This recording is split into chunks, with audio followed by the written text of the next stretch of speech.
If you were planning for your future today, would you trust a research paper that was created before the invention of Google, YouTube, or even your smartphone? No, right? But chances are, if you are talking about fire in India, you will be talking about the 25 times rule, or rather, another way of saying it is you have a 4% safe withdrawal rate, and typically that's what people use to calculate their fire number, even in India. So, if you use the same 25 times rule for India, and let's say your annual expenses are close to 15 lakhs for your family, then the 25 time rules tells you that your fire number should be 15 into 25, which is around 3.75 CR. That should be enough to help you go through retirement today without facing any challenges. But the 25 times rule, was it really created for India? Does it really fit the environment that we have in India? Does it fit our inflation? Does it fit our ways of living? Let's find out in this video. Getting a fire number wrong could have severe repercussions for your long-term retirement. You don't want to wake up at the age of 72 and find out that all your corpus has run out. So to investigate, I looked into the original research paper that came up with this 4% rule. I also looked into other researches that have been done specifically for the Indian context and for the Indian market data. And what came out was really interesting and surprising. Hi, my name is Shantan Nandi and welcome to today's video. Please note that this video is only for educational content and this is not any financial advice. Please consult a SEBI registered financial advisor before making any financial decisions. So let's start with, where did the 4% rule actually come from? Let's look into some history. So the 4% rule was invented, rather coined, by William Bengen back in 1994 in his paper called Determining Withdrawal Rate Using Historical Data. Now, the most interesting part is that he was looking at stock returns from the period of 1926 to 1976, not even the 80s or 90s. So that really tells you something. And what he found in his research is that retirees could end up withdrawing 4% of their corpus in year one, and in every subsequent year, they could increase their withdrawal by the inflation in that year, and they would still not run out of money even after 30 years. So imagine somebody living in the US in the 90s. If they had 1 crore rupees, they could safely withdraw 4% every year. So that means 4 lakh rupees every year. And then every subsequent year, if the inflation went up by a few percent, they could increase their withdrawal rate by that delta inflation and still have enough money at the end of 30 years. So that's essentially the 4% rule, and this is the history of it. But the problematic part is that even though it's a brilliant piece of research, the research was done for the American people, for the American market, and that too back in the 90s.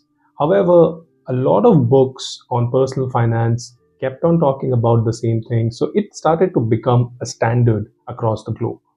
And the bigger problem is that somewhere along the way, people started believing that this rule applied everywhere, for every country, for every tax system, every inflation and retirement environment, and for every retirement age. And this is where things start to break down. So now let's test the 4% rule in India.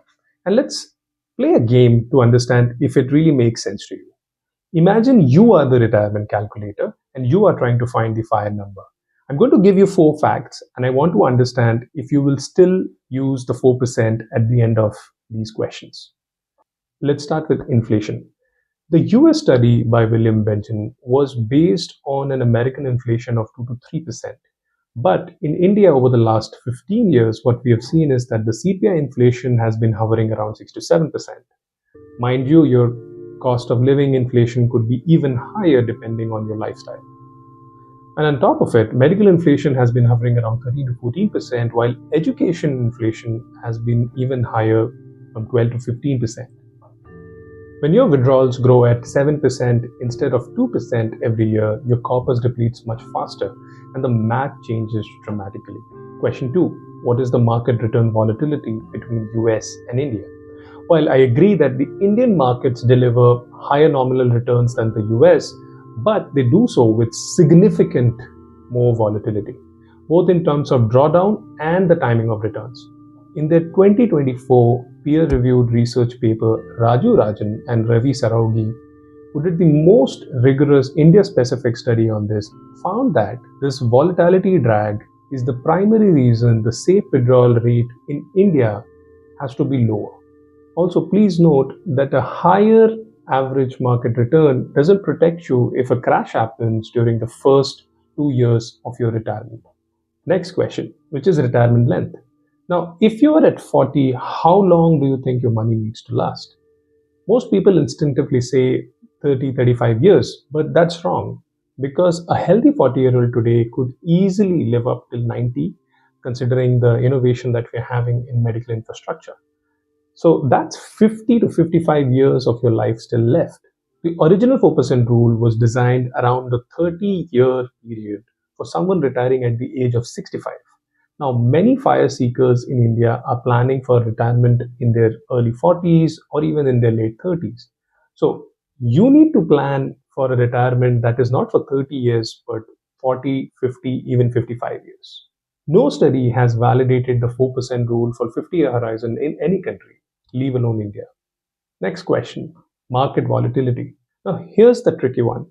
What's more important, average returns or the order in which those returns arrive? So most people say average returns, but retirement doesn't work that way. Imagine two retirees. Both earn the same average return over 20 years. One gets a market crash in year 1, the other gets a market crash in year 15. The first retiree can run out of money, the second retiree may be perfectly fine. They got the same average return, but they got completely different outcomes. This is called sequence of return risk. And Indian markets, despite their strong long-term returns, can be extremely volatile. Higher returns don't automatically mean higher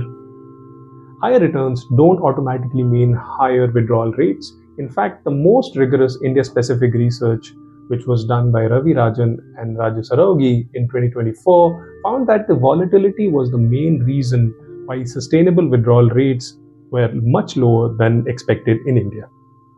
And finally, taxes. India has its own tax system, its own rules, its own capital taxes, and it keeps changing.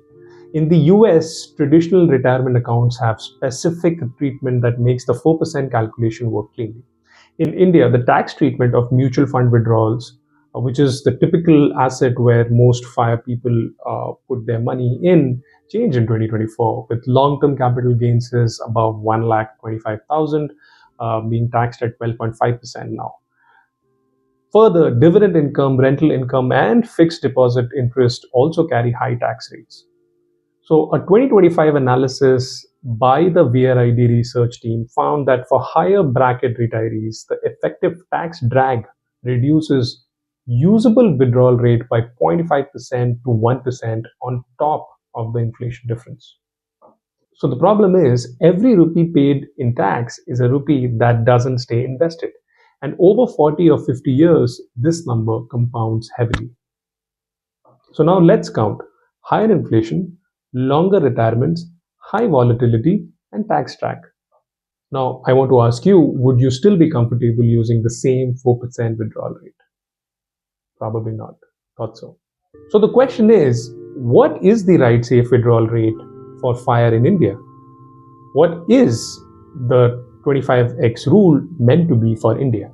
Now, this is where things get interesting. When I started researching this topic, I expected the answer to be, okay, maybe like 3.8% or even 3.7%, but something still close to 4.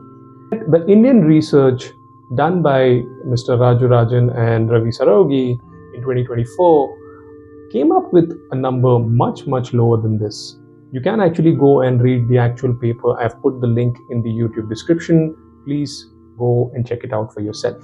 So, Mr. Raju and Saraugi studied the Indian market data with Monte Carlo simulation and bootstrapping across varying asset allocations. Their conclusion was that for India, a sustainable withdrawal rate for a 30-year horizon at a 95% confidence level is 3 to 3.5%, not 4. And for people retiring very early, maybe in their late 30s or early 40s, that number can go close to 2.5 to 3%. So now let's translate that into plain English. Suppose your annual expenses are 15 lakh rupees. But at 4%, you would roughly need 3.75 crores. But at 3%, that number jumps to close to 5 CR, and at 2.5%, you would need 6 CR. 1 percentage point, that's all. And yet, it changes the target dramatically, more than 2 crores.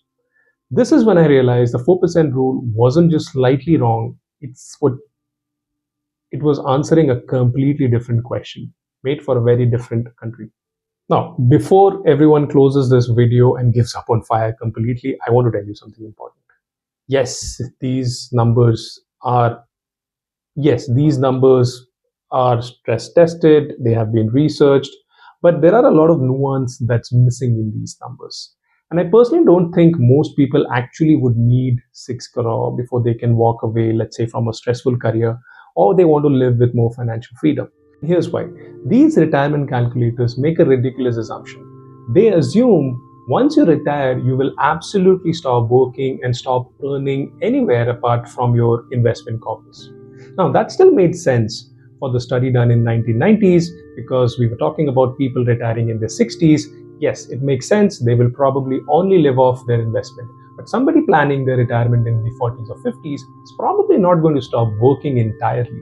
Personally, I have never met somebody who is financially independent sitting on the beach for the rest of their lives. Most people don't stop working. All you do is that you stop doing the work that you hate and you build other income structures. Some people start consulting, some teach, some freelance, some earn rental income, and some go on to build very profitable businesses. And some, like me, like to write and create content. All you do when you retire early is that you get the permission to do what you're really passionate about. So the point is, post-fire, income doesn't usually go down to zero. Life doesn't work that way. You figure out how to expand your income. And second, you also have another big pillar that can really help bring down that fire corpus. And that's geoarbitrage.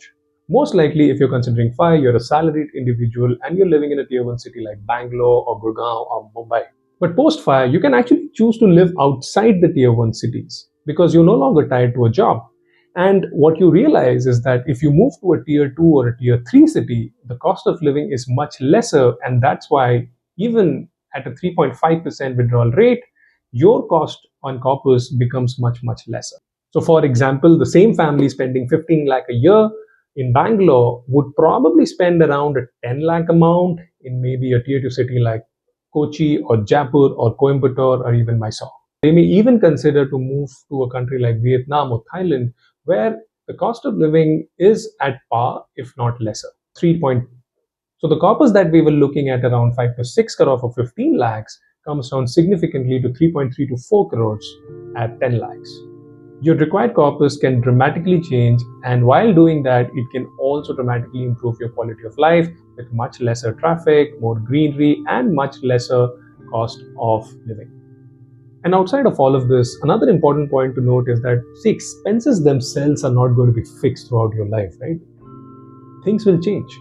Your children will grow up, EMIs will disappear, morning commutes will disappear, will come, but many of the costs will actually come down.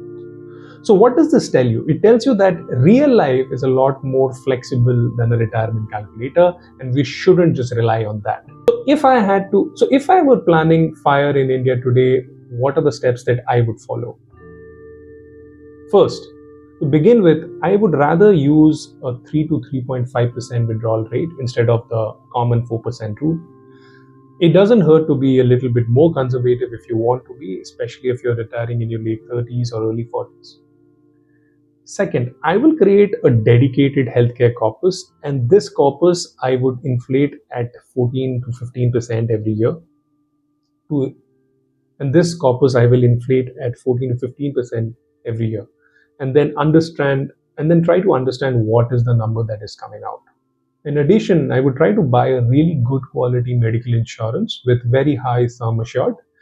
In fact, I have an unlimited sum assured medical insurance for my family. Yes, the premium is on a little higher side, but it gives me a lot of peace of mind. Secondly, I will top that with a term insurance which is closer to my corpus. So that way, I never have to worry about my family running out of money. Third, Further, I would assume a lot more flexibility in spending my money, and I would rather consider a dynamic withdrawal strategy instead of a fixed, let's say 3% or a 3.5 or a 4%. Because in good years, the market will significantly beat my expectations. And in a bad year, it can actually go down by 10 to 20%. So I will have to change my spending according to the way the market is giving me returns, or the way that, maybe if I've invested in a business or if I have some other income sources, how are they panning out? So it's never a straight line. You can keep altering it. Of course, if you have great years, if you see that your corpus is increasing, you've made a lot of money that year, go ahead and enjoy it. Why not? And fourth, I would not entirely depend on equity, and I would rather invest a lot of my money in debt as well. This was in fact coming out of the Raju Saraugi research paper that we spoke about, where they suggested that a 40% equity and a 60% debt allocation gave you the best safe withdrawal rate. Beyond my investments, I will also factor in some future incomes that we tend to typically severely underrate. I'm very confident that most people retiring early will definitely figure out some way to earning money.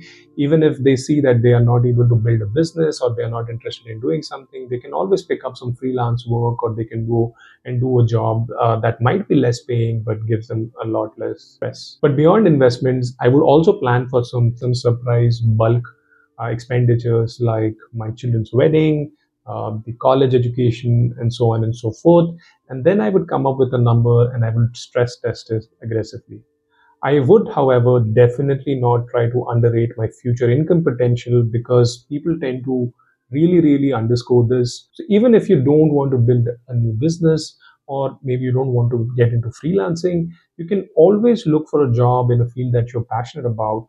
And then, yes, the income might be a little less, but will be enough to sail you through your retirement. The underlying factor is the real goal of FIRE is not to maximize returns, but to maximize freedom. So the biggest FIRE mistake isn't retiring too late.